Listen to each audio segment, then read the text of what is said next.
Walter Longo, você é um publicitário que pensa em internet, que assiste à revolução dos meios de comunicação, e nesses 15 anos a internet mudou muita coisa, mas hoje nós assistimos ao fenômeno das mídias sociais.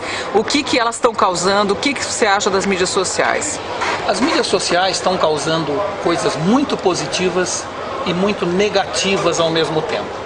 Eu acho que eu não preciso nem tocar no assunto do que é positivo, porque todos nós sabemos a possibilidade de falar com qualquer pessoa do planeta, a possibilidade de ter amigos de qualquer lugar do mundo, a possibilidade de você ampliar sua rede de relações, tudo isso é muito positivo, mas as redes sociais estão criando alguns fenômenos sociológicos preocupantes.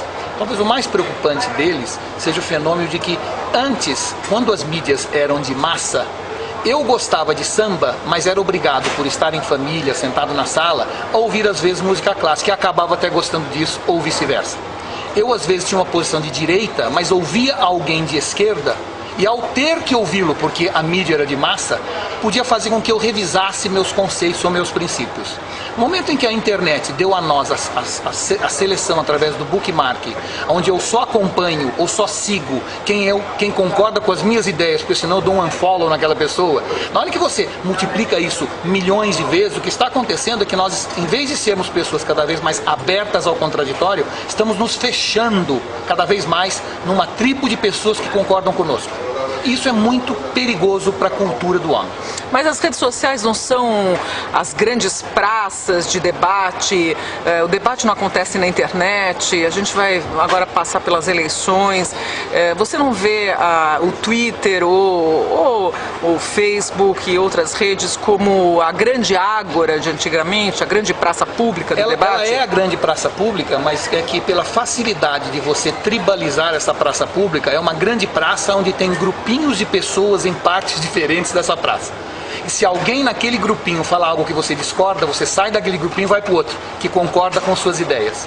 Então, a mídia de massa tinha um enorme conjunto de desvantagens, mas uma vantagem é que ela me obrigava a aceitar o contraditório, a pensar sobre coisas que eu não tinha pensado, ao gostar ou me jogar de forma assim, às vezes até não querendo, em coisas que depois eu acabava gostando, porque era uma questão de ter acesso a ela.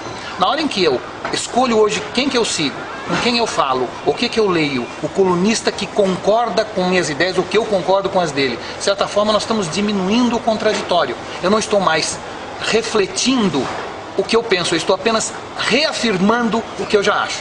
Isso pode vir a ser perigoso, e eu acho que hoje em dia é muito interessante, eu acho que a propaganda na internet devia ser cada vez mais específica e, por outro lado, o conteúdo cada vez mais genérico. E nós estamos vendo o contrário, a propaganda continua genérica no conteúdo, na internet, mas o conteúdo está se fechando em castas e estamentos que podem, não estou dizendo que vai acontecer, podem trazer para uma sociedade uma visão cada vez mais entrópica, cada vez mais fechada, cada vez mais cheia de crenças e valores individualizados, onde às vezes eu, por testes no Twitter, coloco coisas no meu Twitter que eu não penso ou não acho. Às vezes uma frase machista para ver o que acontece, e as pessoas ficam furiosas. Eu me sinto às vezes que na internet às vezes você precisa de segurança de forró para tomar conta, porque as pessoas te xingam, te ofendem, bastando você dizer algo que elas não esperam que você diga. Então, é muito interessante como as pessoas estão ficando cada vez mais violentas ao contraditório, em vez de aceitar as diferenças, que é o que todos nós estamos falando que deveria ser o futuro. Ao invés da democratização, a rede social, as mídias sociais acabam causando intolerância, no fim. Isso, a intolerância hoje é um fenômeno muito comum nas mídias sociais, e eu acho que nós deveríamos pensar como civilização em como fazer a mídia social, que é um patrimônio espetacular de democratização da relação, etc., não deixar que este fenômeno ocorra. E há formas de evitar isso. E nós estamos nesse momento tentando discutir como que nós podemos fazer com que as redes sociais tragam tudo aquilo para trás de bom, mas não deixe o erro de cair nessa intolerância que seria fatal para a sociedade moderna. Walter Longo, você é um twitteiro que eu te acompanho pelo Twitter, e hoje só se fala nessa rede social do Twitter. Você disse aqui que o Twitter reúne os sintéticos e os superficiais. Isso foi uma crítica? Eu diria que uma autocrítica no fundo, né, Mona? Nós todos sentimos às vezes isso, quer dizer que tem pessoas que têm uma enorme capacidade de sintetizar um pensamento e que com 140 caracteres me faz pensar um dia inteiro, mas infelizmente ainda a grande maioria dos que usam o Twitter, exatamente pela falta de capacidade de sintetizar pensamentos, acabam ficando na superficialidade, dizendo o que estão fazendo, se estão gostando do sorvete que estão tomando ou o que vão fazer à noite. Então, é muito interessante duas tribos tão diferentes, uma que cultua a profundidade sintética e outro que cultua a generalidade, estarem convivendo nessa mesma praça. Fatalmente, isso acaba se dividindo entre os followers, os que seguem e os que são seguidos. E por isso eu disse, e na minha palestra acho interessante repetir, que no fundo o Twitter está gerando essa sensação que nós estamos cada vez mais perto de quem gosta de nós, mas cada vez mais longe de quem a gente gosta, né? Nós estamos cada vez mais tweetando e sendo seguidos por gente que gosta da gente, que nós não conhecemos, mas o tempo que eu estou no Twitter, o tempo que a minha esposa está no Twitter, ela está deixando de estar comigo ou com o filho. Então eu acho que isso é um outro fenômeno muito interessante da chamada contrabalanço. Tudo, na verdade, tem o lado positivo e negativo. Sempre a nossa maior qualidade é o nosso maior defeito. O Twitter tem isso.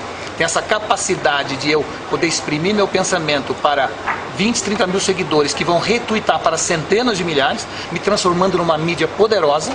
Por outro lado, se eu ponho só bobagem, eu estou disseminando bobagem.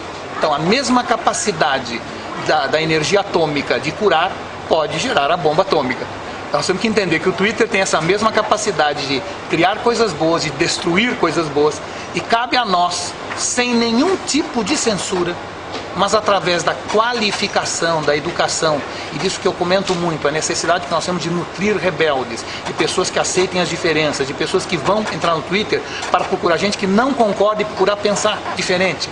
Eu acho que se a gente conseguir, no processo educacional do Brasil, trazer para o mercado jovens que questionem mais seus próprios paradigmas, eles fatalmente vão usar da maneira correta o Twitter, que é um enorme legado cultural que está aí, e que nós podemos chamar que faz parte dessa exteligência, esse legado cultural que a humanidade hoje coloca acessível ao nosso dedo, né? Coisa que era impensável há 20 anos atrás. Pois é, você falou nesse conceito de exteligência, né? Todo o capital cultural humano que está ao nosso redor à distância de um clique. Nunca se teve acesso a tanta informação. O que vai acontecer daqui para frente? Quer dizer, a gente, durante anos, o conhecimento estava restrito ao clero, aos reis, depois aos burgueses, e hoje praticamente todo mundo tem acesso. Eu diria que eu tenho a sensação que nós deveríamos, na década de 50, não é, o homem conseguiu pôr fim à dor. Se você pensar, antes da década de 50, você entrava no hospital e as pessoas, você ouvia o gemido das pessoas nos corredores. Né? A dor era uma coisa presente no cotidiano das pessoas. De certa maneira, a gente conseguiu, na década de 50, 60, eliminar a dor. E nunca festejamos isso, nunca celebramos, a humanidade nunca parou para celebrar isso. O fim da dor foi um dos grandes patrimônios dessa nova sociedade. De certa maneira, a mesma coisa está ocorrendo agora. Nós não estamos entendendo a beleza do momento que nós estamos atravessando, onde finalmente Mozart e Einstein, que estão nascendo em várias partes do mundo, podem chegar até a sociedade, que antes não tinham a condição de se mostrar. Se uma pessoa canta bem e se põe no YouTube, ele pode vir a ser um grande cantor no futuro. Aquela pessoa certamente morreria lá.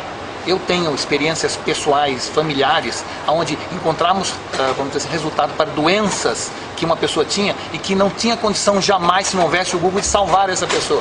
Então, esse novo legado de ter todo o conhecimento humano concentrado, editado e atualizado ao toque de um clique, é algo que a gente deveria estar festejando com fogos de artifício toda noite em todas as cidades do mundo. De certa maneira, nós estamos festejando cada vez usando mais, mas nós não estamos expressando o que isso significa. Eu acho que é a verdadeira democratização das oportunidades, muito mais qualquer regime político. A internet veio mostrar que a forma de resolver os problemas sociais não está na política, está na inteligência. Obrigada pela entrevista.